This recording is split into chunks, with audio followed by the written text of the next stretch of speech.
Role आहे. त्यामध्ये अनेकांचे संसार उद्ध्वस्त झाले आहेत, अनेकांची स्थिती या ठिकाणी खरडून गेली आहे.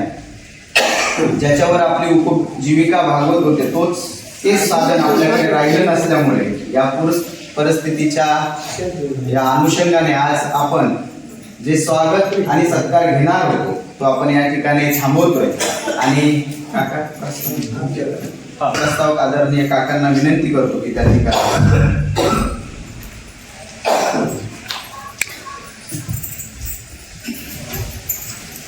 आज दिवाळी भाऊबीजेच्या निमित्ताने शांतिवनमध्ये आयोजित करण्यात आलेले आहे. या छोटेखानी कार्यक्रमाच्या अध्यक्षस्थानी असणाऱ्या आपल्या गावचे सरपंच मीरा यादव, आपल्या गावचे माजी सरपंच आदरणीय शहाजाबा भोसले, माजी सरपंच आदरणीय गणपतांना पवळ, या गावचे पोलीस पाटील मधुकरराव भोसले, ग्रामपंचायत मेंबर आणि आरबी अर्बन बँकेचे अध्यक्ष गोपाल भुसारे, आरबीचे उपसरपंच इंदू कुंभारकर, आरबीचे ग्रामपंचायत. आज सरपंचाच्या अध्यक्षतेखाली होत असलेल्या या कार्यक्रमाच्या निमित्ताने आपण सर्वजण या ठिकाणी आलात. त्या निमित्तानं मी अगोदर तुमचं मनापासून स्वागत करतो.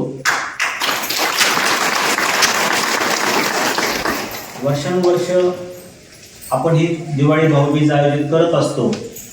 त्या पाठीमागचा एक हेतू हा आहे की गावातली एकल महिला असतील, गरीब कुटुंब असतील, यांना दिवाळी त्यांची चांगली साजरी व्हावी आणि त्यांच्या घरात प्रकाशाचे दीप लागावेत म्हणून आपण दरवर्षी या दिवाळीच्या निमित्ताने किंवा जेव्हा जेव्हा काही संकट उभं राहील त्या निमित्ताने आपण अशा मोहिमा राबवत असतो, सहकार्य करत असतो. तसंच आज आपण इथे सगळेजण त्यासाठी जमलेलो आहोत. शांतिवनच्या कामाच्या सेवेतला हा एक भाग आहे. दरवर्षी एखादी गोष्ट सातत्यानं करणं ही मोठी गोष्ट असते आणि ती गोष्ट आपण गेल्या कित्येक वर्षापासून इथे करत आलो. याच्या पाठीमागचा हेतू प्रामाणिक आहे, शुद्ध आहे. तो असा की गरिबाच्या घरी दोन घास मिळावेत त्यांना.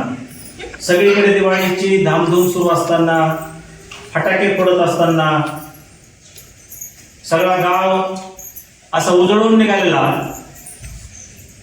आणि ते असताना ज्यांची क्षमता नाहीये त्या घरात आपण पोहोचलं पाहिजे, त्या घरात आपण काहीतरी दिलं पाहिजे आणि त्यांची दिवाळी चांगली झाली पाहिजे. ही या शांतिवन परिवाराची त्या पाठीमागची भावना आहे. आज आपण पाहतो गेल्या कित्येक दिवसापासून आपल्यावर संकटावर संकट असतात. कधी दुष्काळ येतो, कधी नापिकी येते, कधी आता यावर्षी तर कधी नव्हे ते अनुभवायला मिळाले की पूर परिस्थितीच इतकी झाली की असा पूर, असा पाऊस गेल्या 100 वर्षात पडला नसेल. असे पिकं आता मी जे पाहतोय, नदीच्या काठच्या शेतकऱ्यांचं प्रचंड नुकसान झालं, खरडूनच गेल्या जमिनी. परंतु ज्यांच्याकडे कापसाच्या शेती येतात, जिथे पाणी आलं नाही, तिथं सुद्धा पाहतो की 4-4 जोड्या कापसाच्या व्यवस्थित नाही. आणि पैसे कमवणारी माणसं सुद्धा अडचणीत असतात. तर मला नेहमी विचार पडतो की ह्या महिला ज्या एकट्या राहतात, रोज कामाला जातात, तर त्या काय करीत असतील, त्यांच्या लेकरा बाळाला काय खाऊ घालीत असतील. म्हणून हा विचार शांतिवन परिवाराच्या नेहमी डोक्यात येतो आणि त्या निमित्तानं आपण हे सगळं करत असतो. दुसरी महत्वाची गोष्ट म्हणजे किट, जी आपण प्रत्येक वेळी देतो. कधीच तुम्ही आठवून बघा, जी किट दिली जाते ती किट कुठंतरी छटाक छटाक एक पावशर असं सामान आपण कधीच देत नाही. जवळजवळ 25 गव्हापासून म्हणजे अगदी शेंगदाण्यापर्यंत आणि भरपूर प्रमाणात 5-5, 4-4, 3-3 किलो टाकलेलं आहे सगळं ते. आणि सगळे महत्वाचे आयटम आपण त्याच्यात भरलेले की द्यायचंय फक्त प्रसिद्धीसाठी नाही हा विषय, आणि त्याची गरजही नाही आपल्याला. कारण शांतीवन स्वतःच्या कामानं इतकं प्रसिद्ध झालंय की त्या अशा गोष्टी करून प्रसिद्धी मिळवायची गरज नाहीये. हे फक्त लोकांच्या उपयोगात येणं, लोकांसाठी जगणं, हे जे स्वीकारलेलं व्रत आहे ना ते कायम आपण इथून पुढे घेऊन जातोय. सेवा करणं, हे करणं ही साधी गोष्ट नसते. आज बघा तुम्ही, आमचा सगळा स्टाफ इथे बसलेला आहे. वंचित मुलांची, अनाथ मुलांची, ऊसतोड कामगारांच्या मुलांची, शेतकऱ्यांच्या मुलांची शाळा, त्या शिक्षकांच्या श्रमातून मराठवाड्यात दुसरी आली. मुख्यमंत्री सुंदरबाजी शाळेमध्ये 25 लाखाचं बक्षीस या शाळेनं मिळवलं. आता सुट्टी सुरू आहे, पण रात्री मी एक मेसेज टाकला, सगळे शिक्षक इथं उपस्थित राहिले. काय आहे हे सामाजिक भाव आहे. हा सामाजिक भाव मनामध्ये असल्यामुळे हे आज सेवा करणं, त्याला वेळ द्यावा लागतो. याला आताचा किस्सा आपण इथं सगळे दिवाळी साजरी करतो, पण गेल्या 15 दिवसापासून अशी परिस्थिती आहे, गौराची साथ आली, गौर, आणि शांतीवन मध्ये ती साथ शिरली. आमचे 12-13 लेकरं, लहान लेकरं 2 वर्षाच्या आतले, गौरानं प्रचंड तापेने फणफणले आणि त्या सगळ्या मुलांना आम्हाला छत्रपती संभाजीनगरला घाटी हॉस्पिटलमध्ये ऍडमिट करावं लागलं. मग तिथं आमचा शिशुगृहाचा स्टाफ आणि स्वतः कावेरी घाटी हॉस्पिटलमध्ये गेल्या 15 दिवसापासून झोपायला तिथं, आंघोळीला तिथं, राहायला तिथं, त्या लेकरांच्या जवळ. 7-8 मुलांना सुट्टी झाली, ते घरी आले, अजून 5-6 मुलं तिथं आहेत. सगळी दिवाळी त्यांची त्या हॉस्पिटलमध्ये जाणार आहे, सगळी दिवाळी. ही सेवेचा भाव असतो. म्हणजे दिवाळी पुढे राहील का? पण ही जी लेकरं, ज्यांची जात कोणती ते माहीत नाही, ज्यांची माय कोणती ते माहीत नाही, ज्यांचा बाप कोण ते माहीत नाही, ह्या लेकरांना घेऊन त्या लेकरांसाठी तिथं राहणं, तिथं काम करणं, म्हणजे हे इतकं काम.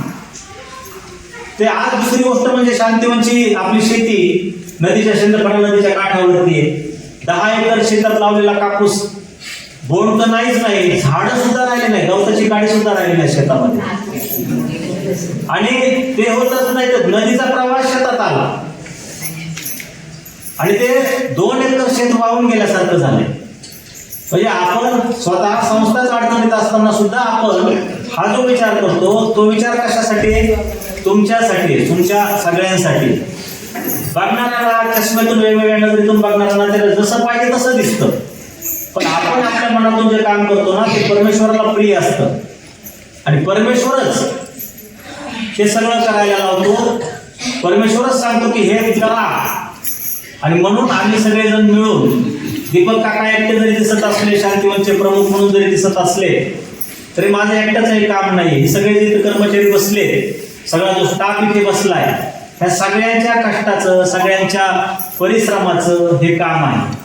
आणि म्हणून सगळ्यांनी मिळून ही दिवाळीची जी भेट आहे ना, ती भेट आज तुम्हाला दिलेली, त्याला आम्ही भाऊबीज म्हटलंय.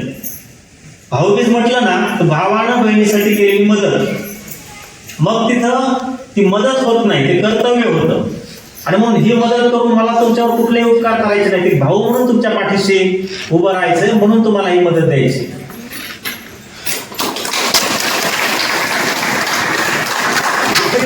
गोष्ट म्हणजे आपण नेहमी विचार करतो. मला तुम्हाला एक सांगायचंय की जेव्हा गरज पडेल तेव्हा तर नक्की या. मुलांच्या शिक्षणाच्या बाबतीत असेल, आपण तोच विचार करतो. आबा कुठल्याही गावात जाऊन बघा तुम्ही, शाळेत गोपाल बरोबर आहे, पुस्तकं पेनापासून सगळी व्यवस्था करतो. हे फक्त तुमच्यासाठी, मुलं शिकली पाहिजे, पुढे गेली पाहिजे, आणि पुढे जाणाऱ्या मुलांना सुद्धा शिक्षणाची जबाबदारी आपण त्यांची घेतो. मला असं वाटतं की तुम्ही या आपले जे लेकर आहेत ना, त्यांना शिक्षणाच्या प्रवाहात आणा. सगळ्यात मोठी महत्वाची गोष्ट, आपण जर शिकलो तरच उपयोग आहे, अन्यथा तुम्ही जे भोगलंय तेच तुमच्या लेकरांना भोगावं लागेल, तेच पुढे जाईल सगळं. पण शिक्षणातून पुढे आलं पाहिजे, शिक्षण घेतली पाहिजे, शिकलात तर फायदा होईल. आणि म्हणून तुम्हाला नेहमी कळकळीने सांगतो मी की शिका. दुसरी गोष्ट, कामाची लाज बाळगू नका. कुठलंही काम असू द्या, करा, केलं पाहिजे काम. 2 पैसे मिळवा, मुलांसाठी खर्च करा, लेकरांसाठी पुढे घेऊन चला त्यांना. शिक्षणावरती जोर द्या. शिक्षण जर झाले मुलांचे तरच आपलं दारिद्र्य संपणार आहे. नाही तर आपण ज्या भागात जन्माला आलो त्या भागात ही नैसर्गिक संकट कायम आहे. दुष्काळ केला तर पावसाळा येतो, पाऊस